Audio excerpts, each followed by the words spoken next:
നമസ്കാരം, ഞാൻ ഡോക്ടർ സ്വാതി. ഞാൻ ഇന്ന് ഈ മുല്ലപ്പൂ മേടിച്ചിട്ടുണ്ടല്ലോ, മുടിയിൽ വെക്കാനൊന്നല്ല, വേറൊരു ആവശ്യത്തിനാണ്.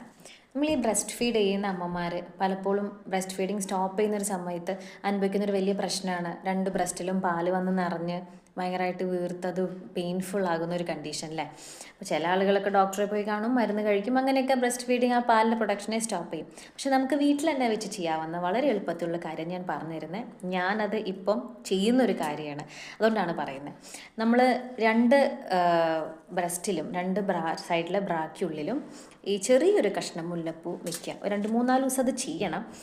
അത് ഗ്രാജുവലി എന്ത് ചെയ്യുന്ന വെച്ചാൽ ഈ പാലിൻ്റെ പ്രൊഡക്ഷനെ കുറയ്ക്കുകയും ഓൾറെഡി കെട്ടിക്കിടക്കുന്ന പാൽ ഡ്രൈ അപ്പ് ആവാൻ സഹായിക്കുകയും ചെയ്യും. ഇതെങ്ങനെയാണെന്ന് നമ്മളിപ്പോൾ വിചാരിക്കും അല്ലേ, ഒരു മുല്ലപ്പൂവിന് ഇങ്ങനെയൊക്കെ ചെയ്യാനുള്ള ശക്തി ഉണ്ടോ? ഉണ്ട് ഇല്ലേ. നമ്മൾ ഈ മുല്ലപ്പൂവിൻ്റെ മണത്തിൽ തന്നെ ഉണ്ട് അല്ലേ ഇതിൻ്റെ എല്ലാം. വേറെ ഒന്നിനും തരാൻ സാധിക്കാത്തൊരു പ്രത്യേക തരം മണമല്ലേ മുല്ലപ്പൂവിനുള്ളത്. ഈ സ്മെല്ലും അതുപോലെ തന്നെ അതിൻ്റെ ഫിസിക്കൽ കോണ്ടാക്റ്റും ഇങ്ങനെ വരുമ്പം ഒരു ന്യൂറോ എൻഡോക്രൈൻ റെസ്പോൺസ് ആണ് അത് ഉണ്ടാക്കുക. നമ്മുടെ പാല് പ്രൊഡ്യൂസ് ചെയ്യാൻ സഹായിക്കുന്ന പ്രൊലാക്റ്റിൻ എന്ന് പറയുന്ന ഹോർമോണെ അത് പതുക്കെ പതുക്കെ കുറച്ച് കൊണ്ടുവരും.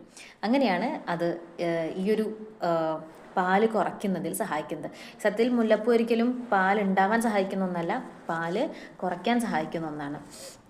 അപ്പം ഇപ്പം ഞാൻ എൻ്റെ 2.5 വയസ്സുള്ള മോൻ്റെ ബ്രസ്റ്റ് ഫീഡിങ് ഞാൻ സ്റ്റോപ്പ് ചെയ്തു. അപ്പം ഞാൻ 4 ദിവസം മുമ്പ് നിർത്തിയതാണ്. ഞാൻ നിർത്തിയ ഉടനെ തന്നെ എനിക്ക് വളരെ ബുദ്ധിമുട്ടുണ്ടായിരുന്നു, ഈ പറഞ്ഞ പോലെ പാല് വന്ന് നിറഞ്ഞിട്ട്. അപ്പോഴാണ് ഞാൻ പെട്ടെന്ന് ഇതിനെക്കുറിച്ച് ഓർത്തത്. അപ്പം ഇത് ഞാൻ മേടിച്ച് ഒരു 3-4 ദിവസം അടുപ്പിച്ച് വെച്ചപ്പോൾ തന്നെ എനിക്ക് നല്ല കുറവുണ്ട്, നല്ല വ്യത്യാസമുണ്ട്, എനിക്കിപ്പോൾ വേദനയൊന്നുമില്ല.